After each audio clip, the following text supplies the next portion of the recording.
As I've talked about multiple times, either to you personally one-on-one or from this stage maybe too many times ad nauseum, some would say, I love August. My 1-year-old, 13-month-old son is the best. He's the best 13-month-old on the planet. He cannot be beat. Now, you might be saying that your 13-month-old is the best. And I would say that's fair. That's fine. You can believe that all you want. But I don't. August is so good. Except for this one little thing, this one little piece. Actually, there's a lot of pieces, right? Fatherhood and parenthood is very hard. I never wanted to come across that we're perfect parents or anything like this. He's a lot of work in a lot of different places. But for simplicity's sake, for the sermon's sake, I'm just going to stick with this one piece. And that is August's sleeping habits. Or, should I say, his non-sleeping habits has been the bane of our existence for a while now. The past month has probably been the worst month of our lives, sleeping-wise. That is not hyperbole. That is not that is not something that is like something that's not right or accurate. It has been the worst month of our lives, sleeping-wise. So about 4 weeks ago, we traveled back and forth from Illinois, where we're from. And he doesn't sleep well usually. He definitely doesn't sleep well whenever we travel. He is very particular. He needs his own space and his own 2 sound machines and his own crib and his own mattress, and he needs all of it in order to sleep semi-well. And when we're on the road, when we're traveling, he doesn't do that well. And then the past 2 weeks, it has been defined by August having a double ear infection. Thank you for feeling my pain. Thank you for groaning. Thank you for that. So it's been fun, right? This is actually the first time. It's miraculous, right? It's the first time that he's been sick or like really, really sick his entire life. So that's a praise right there. But when it happened, now it was like, oh my gosh, we just feel so bad for him, right? He's so much in pain. He woke up with like just screaming one day. It was so sad to see this little body racked with pain and sickness. And then he got some sickness after the double ear infection or because of the ear infection. I'm not a doctor. I don't know how sickness works. But so he got sick. He got Abigail sick. And then a week went by. And they got better. I was like, okay, it missed me. And then yesterday, I woke up with a cold, with some sinus stuff and with some face stuff. So that is why I sound more Kermit the Frog-esque than I normally do. I am struggling a little bit this morning, a little bit today. But I am still standing up here, right? Thank you. You don't need, this is too much. Does not deserve clapping. I had another line about it, but that's okay. That clapping was enough. So it's this week, right? August is getting over his double ear infection. It's on Monday. And on Monday nights at 7:30 p.m., my wife Abigail and I have a small group over Zoom. We meet together, talk together, all that good stuff. And it's 7 o'clock. And usually when we're at home, I have it down to a science where I can get him into his arms and rock him or walk him or whatever. In 5 minutes, I can usually have him asleep and transferred in the crib. Everything's good. But not whenever we have stuff to do, right? Not whenever it's crucial that those 5 minutes work. Every other night, he'll be asleep in 5 minutes. But this night, because he knows that we want to do something else, he decides that he's not going to go to sleep. So 7:05 goes by. He's not asleep. 7:10 goes by. 7:15, and he's still just wide-eyed staring up at me. I don't get it. 7:20 goes by.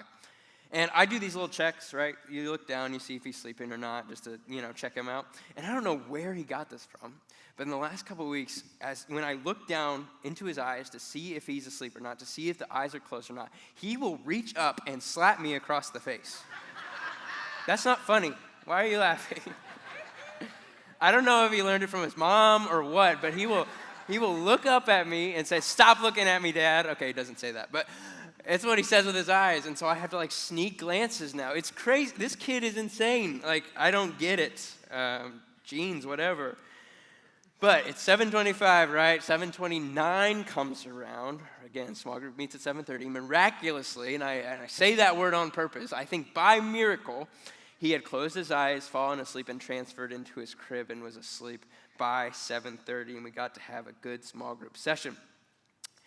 Guys, despite the sleep deprivation, despite the times where he slaps me across the face and thinks it's funny and fun to do, despite when our children learn to talk back to us, when our kids decide to disobey us, when we have to go to fifth grade band concerts, despite all of those rough times within our lives of raising our kids, we love them so much, right? We love our kids.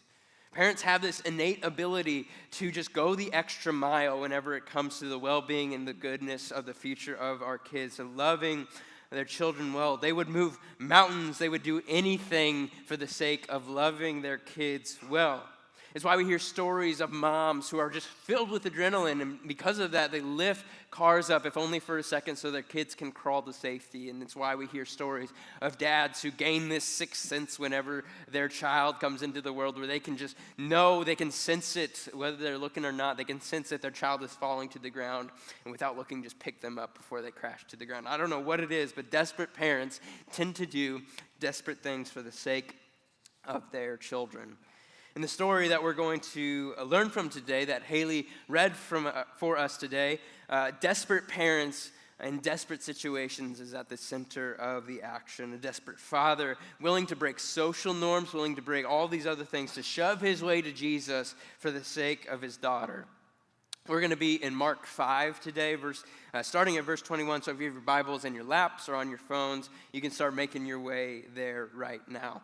Mark 5:21. But before we do, I kind of want to set up the scene for the story, as well as set up the scene for where we've been as a church.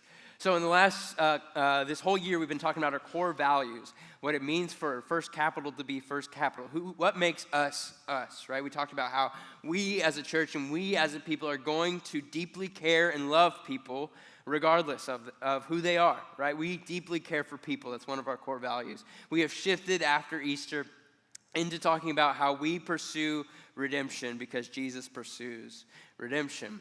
That we talked about the roadblocks and the hindrances the last couple of weeks on restoration, on restoration, and today we're talking about how restoration and redemption takes us from worthless to worthy. That's where we'll be for the next couple of weeks, is how Jesus takes us from worthless to worthy. As you're still finding your way to Mark 5, let me set the stage a little bit for where Jesus is. So Jesus is relatively new in his earthly ministry. So he basically just sat on the scene. He's been healing people. He's been teaching people. He's been loving people well.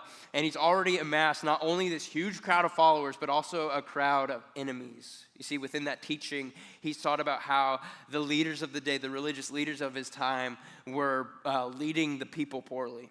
That he just railed against these Pharisees, these Sadducees, and the synagogue leaders time and time again. And turns out, whenever you talk against people, they tend to not like it, right? They tend to get a little bit angry, a little bit frustrated, and that's what we find already in his earthly ministry, which makes what happens in our story in Mark 5 a little bit unpredictable and a little bit crazier. Here we go, Mark chapter 5, verse 21. When Jesus had again crossed over by boat on the other side of the lake, a large crowd gathered around him. He's popular, he's gaining all this sort of stuff, he's gaining all this attention of the people. Then one of the synagogue leaders, one of the religious leaders of the day, named Jairus, came, and when he saw Jesus, he fell at his feet. He pleaded earnestly with him, "My little daughter is dying. Please come and put your hands on her so that she will be healed and will live." We need to pause here to point out something that's pretty incredible, right? Like I just talked about, the religious leaders of the day and Jesus, they were two opposite forces trying to battle it out against one another. So the religious leaders throwing stones, it's religious leaders trying to come and trapping him within an answer. The religious leaders don't like Jesus at all. And what we find in these verses is that one of them actually comes to Jesus out of desperation. This is unheard of, okay? A synagogue leader, a religious leader coming to Jesus, that only happened 2 other times within the New Testament, or within the Gospels. There are 3 religious leaders who come to Jesus in peaceful and non-argumentative ways. Jesus and the Pharisees, Sadducees, religious leaders are at odds with one another, mainly because, like I said, Jesus continually called them out, called them blind guides, called them whitewashed tombs, called them a den of robbers. These two groups are pretty much enemies with one another at this point, culminating in them, right? We fast forward in the Jesus story, culminating in them being the cause and them being the driving force and Jesus getting arrested and ultimately crucified and murdered. And so this is what desperation leads to. It leads to a person like Jairus, a synagogue leader, running to Jesus. They aren't friends, but Jairus still comes to him. Desperate times truly call for desperate measures, and Jairus, the father, is truly at a desperate time. He's risking a lot of stuff just by being in the presence of Jesus in a non-argumentative way. He's risking his authority. He's risking his standing among his other religious leaders and other Sadducees and Pharisees, the other religious leaders of the day. He's risking a lot just by being there, not only just by being within that group and not going against them, and he takes it a step further by kneeling at the feet of Jesus and falling face first. But his daughter is more important than all of that. His daughter is more important than his standing. His daughter is more important than his job. His daughter is the most important things. His daughter's life was worth it. Verse 24, let's continue on our story. So Jesus went with him. A large crowd followed and pressed around him. We got to pause. Sorry to take you into the scripture and then right back out really quickly, but a couple interesting things just within that verse. The first that jumps out to me is that Jesus is in the middle of something. Right? Jesus is going somewhere. We don't know where. We don't have that question answered for us, but he is on a mission. He's going somewhere, and yet, in this interruption, he allows himself to be interrupted. We don't know where he's going, but Jesus immediately drops his plans and his obligations in order to pursue redemption. Jesus is interruptible for the sake of goodness and for the sake of restoration and for the sake of redemption. Jesus will stop at nothing for the sake of people, for the sake of God's image bearers. Jesus will move mountains for them. He is the God who pursues redemption and restoration, even through the interruptions. If we are to be a people, if we are to be a church, if we are to be a group of people that are defined by our following of Jesus, we must take this on in our own personal lives. We must become like this. We must be able to be interrupted from our plans, our obligations, from whatever we want to do for the sake of other people. We must replace our wants and our desires. A life of following Jesus could easily be defined as a life defined by replacing our wants and our desires with the wants and desires that Jesus has for his people. And his want and Jesus' desire for people is to see them made well and to made whole. Free from addiction, free from all these other things, free from sickness. That is Jesus' mission, to bring people back to a place of goodness found at the beginning of creation. The second thing that jumps out to me, that was the first, right, is that Jairus' patience here has to be wearing thin. Right? We got parents in the room. We have parents watching us online today. You understand that when it comes to your kid, there needs to be action and there needs to be some urgency, right? His patience, Jairus' patience, has to be wearing thin. As we find out later on within the story, this is a literal life and death situation where his daughter is very likely minutes, seconds away from death. Jairus has waited until the last second to go to Jesus, not only because like the Pharisee or the synagogue leader and Jesus dynamic of it, but also Jesus just got onto the scene and out of the boat, right? He's waited and had to have waited for Jesus. He didn't want to have to come to Jesus, but he had to, right? He had to in order for the sake of his kid. But there's this crowd of outcasts and sinners and lawbreakers that are crowding around Jesus. Not only are they the people that need to be away from the religious leaders and away from Jesus especially, but they're also slowing him down. This crowd is stunting the pace at which they can go in order to get to Jairus' daughter. The crowd is slowing Jesus down, pressing in around him and stunting the pace at which Jesus can go. Jairus had to be angry. He had to be fuming angry at this moment. He's risked everything to come to him, and yet Jesus is still taking his time. Not only is he possibly risking and ruining his career, ruining his standing with his other Pharisee friends and synagogue leaders, not only is he relying on Jesus, who has talked down about him, but now this crowd of sinners is slowing Jesus down. And Jairus' daughter is at death's door. There's no time to waste. Jesus has to get going.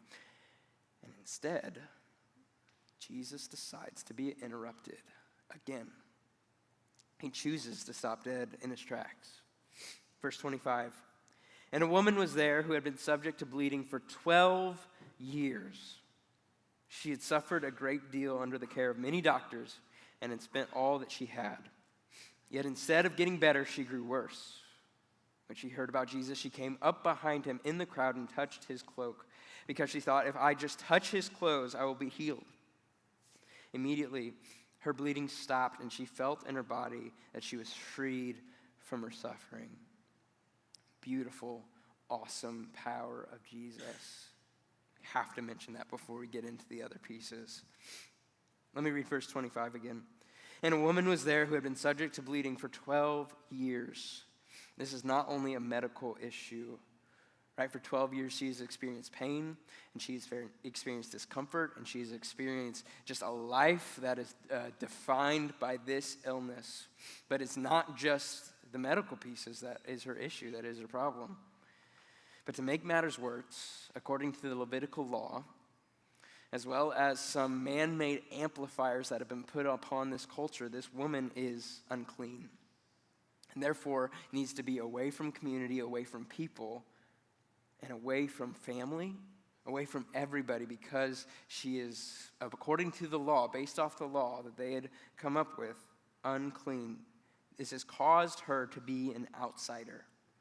This woman is an outcast. She is a lawbreaker. She is unclean. Someone who doesn't belong in that crowd, in that group, definitely doesn't belong by Jairus or by Jesus according to those standards. According to the law of Moses, the law that Jairus, right, was in charge of upholding and teaching and training his people to uphold, this woman should be immediately sent away from the crowd, sent away from people because of this bleeding that this woman cannot control. The law stated that the woman shouldn't be able to be among a group of people. She should be sent away from the whole community until she stopped bleeding and until she was clean again. And for 12 years, she has waited for that day to happen, and it has not happened. She cannot get clean. And so for 12 years, that has been her story. For 12 years, she has been away from her family, away from her community, away from every semblance of a normal life, away from every semblance of life in general. Her story is no doubt full of shame, full of condemnation, a story full of rejection as people keep pushing her to the sidelines and pushing her away. This is a story of a woman who feels absolutely worthless. She doesn't belong. She's not loved. She's not cared for. Worthless. And so we see that within these couple of verses. We see in the way that she approaches Jesus, she comes up from behind him, trying to sneak her way to Jesus in order to not be seen, in order to not be heard, in order for her to not be found out that she is among the midst of this group. But the faith that she has to get new life from Jesus, the faith that if only I touch a little piece of his clothing, I would be healed. She fears, the reason that she sneaks up, the reason that she's trying to hide from Jesus is she fears that Jesus will be like everybody else. That Jesus will judge her and forsake her and send her away based off this law. And I don't know if it bears saying or not, but Jairus would have sent her away. Jairus would have said, according to this, you need to go and get yourself clean and get yourself right in order to come to me. The new life that Jairus wants for his daughter, he would have refused for this woman. Jairus' job to refuse that for this woman. But Jesus is different. Jesus is different. Not only does this woman experience the healing and the new life, the transformation and restoration that is only found in Jesus, not only is she given a life free from rejection, a new life free from condemnation, a new life free from isolation, she gets to experience the face and the glory and the full love of God found in Jesus in this moment. That is the gift that Jesus gives by saying, wait, let me pause here for a second, let me be interrupted. I need to seek this person out, which is what we find in verse 30. At once, so as soon as this woman touches his clothing, at once Jesus realized that power had gone out from him. He turned around to this crowd of 20s or hundreds of people, and he says, "Who touched my clothes?" A little ridiculous, right? There's people jostling him around, slowing him down. Who touched my clothes? Jesus, are you kidding me? But this is it. Just as this bleeding woman is going to force her way to Jesus, Jesus is going to force his way to find the woman. Why? Why does he do this? Is it to find her and to cast her away, to shun her, to tell her to stop sinning and get clean in order to push her away? No. Jesus pursues redemption. You see, it's one thing to be healed of our bodily harms and our bodily sicknesses. It's one thing to be healed by Jesus, but it's another thing to see him and to experience the fullness of the face of Jesus, to experience the fullness and the realness of God. It's another thing to come to face with the glory and the love that is found in Jesus. Verse 32. But Jesus kept looking around to see who had done it. And the woman, knowing what had happened to her, came and fell at his feet. Again, it's something that we need to take on, that this, not only did Jairus fall at his feet, but this woman fell at his feet as well. Trembling with fear, told him the whole truth. He said to her, "Daughter, your faith has healed you. Go in peace and be freed from your suffering." This is a beautiful story of redemption, of Jesus pursuing, of Jesus being interrupted, of Jesus not only allowing himself to have power to heal, but also to have power to restore her full life, regardless of the illness, regardless of the things that are afflicting her, but rather to bring her out of the pit that she's in with the face of Jesus. This is beautiful. But one person's story of redemption, one person's story of restoration leads to a story of sadness and of anger and despair, because Jairus is still waiting. Jairus is still waiting for Jesus to go and heal his daughter. And he waits, and he waits, and he waits. Jairus had already waited until the last minute to get to Jesus. Imagine you are Jairus in this situation, right? Imagine the anger and the fuming and just this, what are you doing, Jesus? I asked you first. This is my daughter. Don't you know who I am? I mean, imagine you're Jairus. Imagine you're this girl's father. Imagine your own kid. There's an emergency and your child needs to get to the hospital, right? You call EMS, you call an ambulance, they come and they pick up your son and they pick up your daughter, and instead of going straight to the hospital, right, the driver takes a good 20 minutes to get onto a Spotify and select a playlist before they get going, right? This isn't the exact situation that Jesus is, right? He's not picking a playlist, but it's like that. You'd be more upset. You'd be upset if someone was taking your child's life at risk at all. You'd be so mad. You'd be more than upset if you were Jairus. There isn't time, Jesus, the nerve of you to waste time and wait. To waste time not only on someone, but on the sinner, this lowlife, this reject. This woman who's not even supposed to be here in the first place. She's supposed to be outside of the community, outside of town. And Jesus not only pauses for healing, but pauses to have a conversation with this woman. Jesus goes out of his way to find her and have a conversation. 1 minute of waiting for Jairus turns into 5 minutes, turns into 30 minutes, and Jairus has to be fuming. We have to go, Jesus. Verse 35. While Jesus was still speaking, while he was still talking to this woman, some people came from the house of Jairus, the synagogue leader. "Your daughter is dead," they said.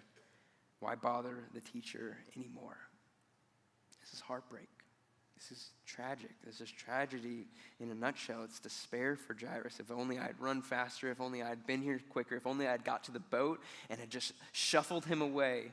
If only I'd done something more. Actually, no, it's not my fault. It's Jesus' fault. If Jesus had just listened to me, if Jesus had just come with me. Actually, it's not even Jesus' fault. This is a woman's fault. How dare she get among this group? How dare she waste the teacher's time? It's despair. If Jesus had just gone on and hurried up. But I think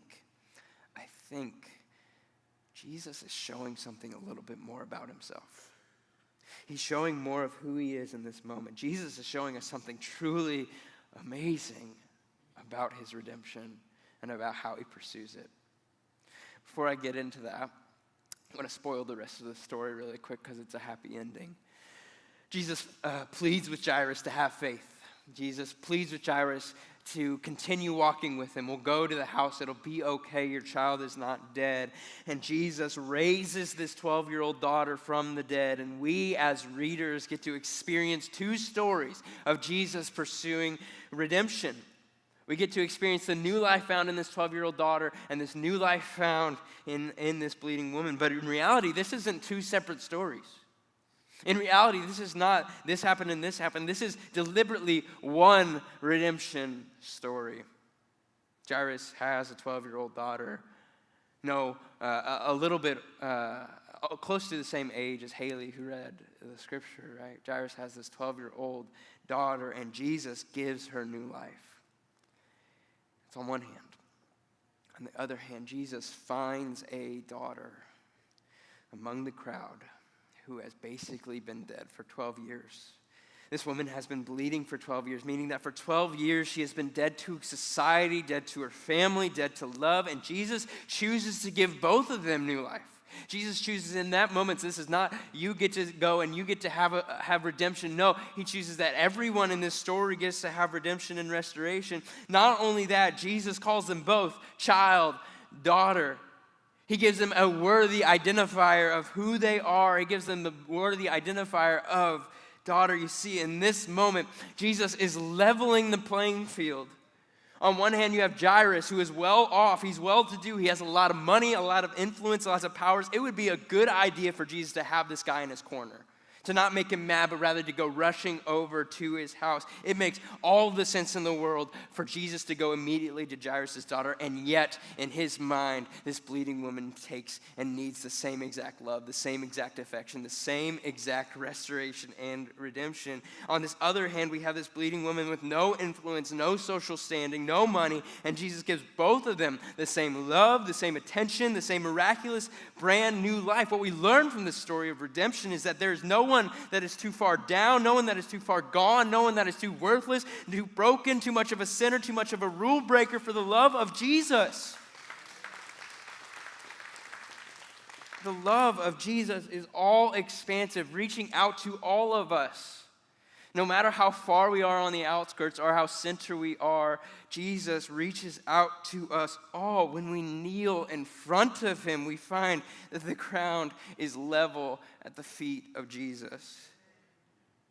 Friends, know that you are not too far anything for the love of Jesus and the worth that he gives you. Jesus finds you worthy of his love and his redemption. This woman had been bleeding for 12 years. For over a decade, she's experienced rejection and loneliness and hurt and pain. But it's even worse than that. I had not looked into, I don't know if I just hadn't been reading the Gospel of Mark for this story and read a couple of the other versions, or just never let it sink down before. But this woman is desperate. I'd never known the depravity of her situation. Let me go back to verse 26 real quick. She had suffered a great deal under the care of many doctors and had spent all that she had. Yet instead of getting better, she grew worse. Not only did she have no one to lean on, not only did she have no one to take care of her, but worse, the very people whose job it was to take care of her, to heal her, have not only not solved the problem, but in this translation, it sounds like they were taking advantage of this woman. Sure, give us more money and we got the answer, we got the fix.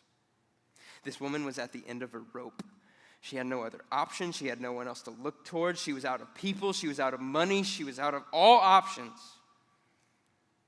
I don't know what you walked in here with today, what baggage you're hanging on to, what stuff in your life just keeps holding you down, taking you down, but maybe you're finding yourself walking in the same story as this woman, at the very end of yourself, at the very end of your rope, and maybe even inching closer to rock bottom.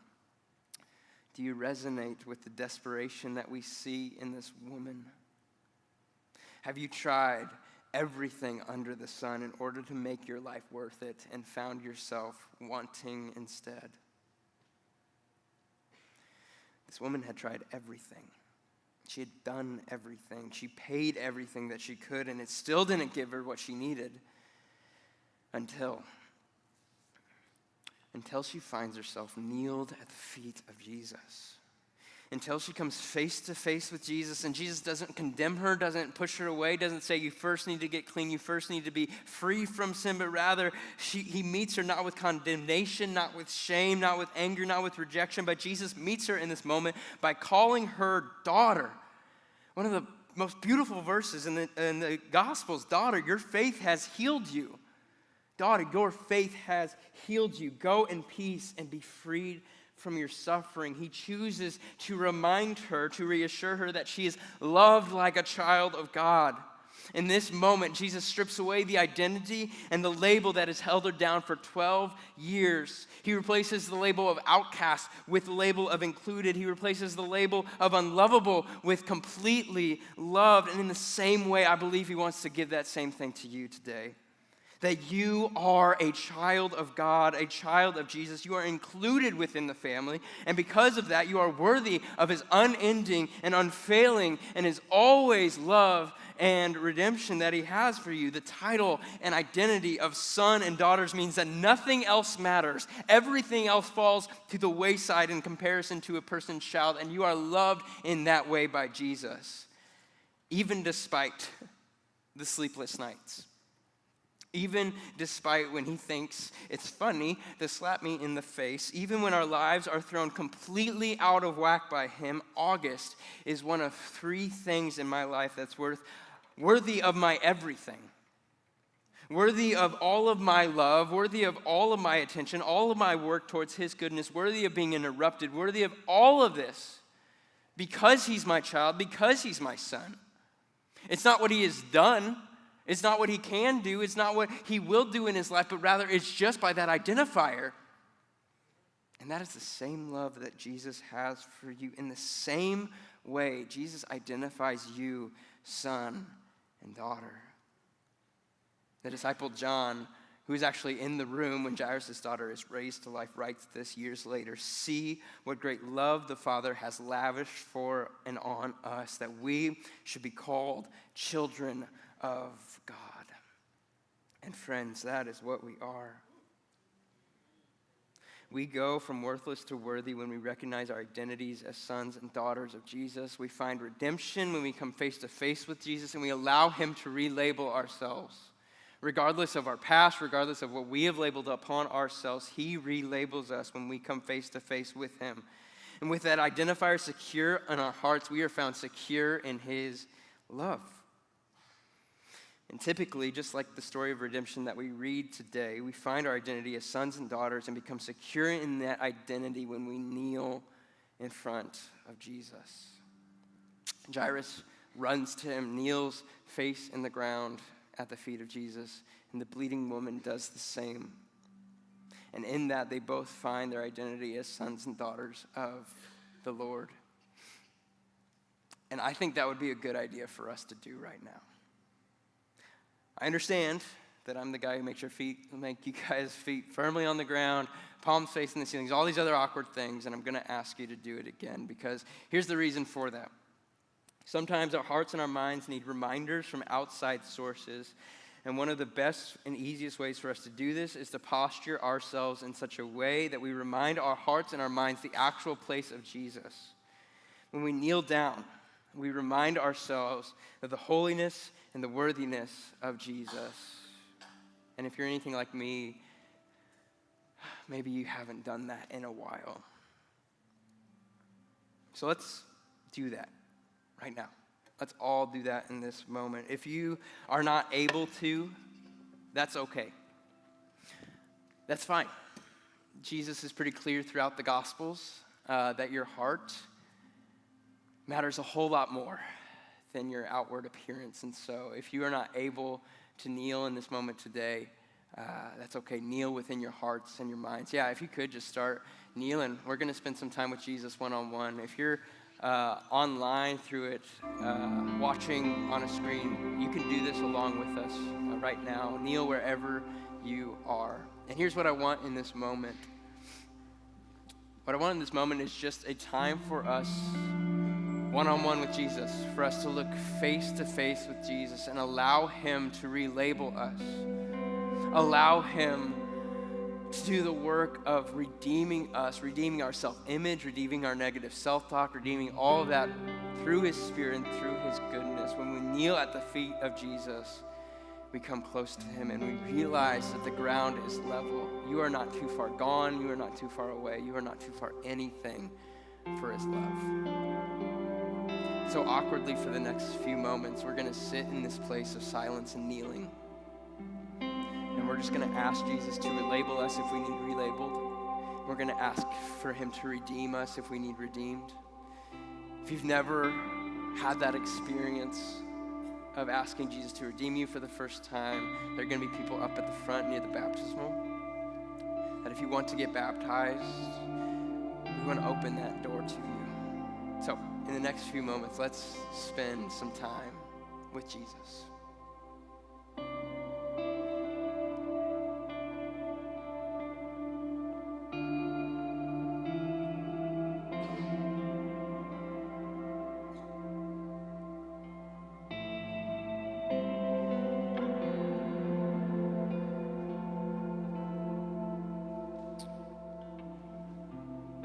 Jesus, through the awkwardness of this experience and of this practice, we pray that you would push through the distractions,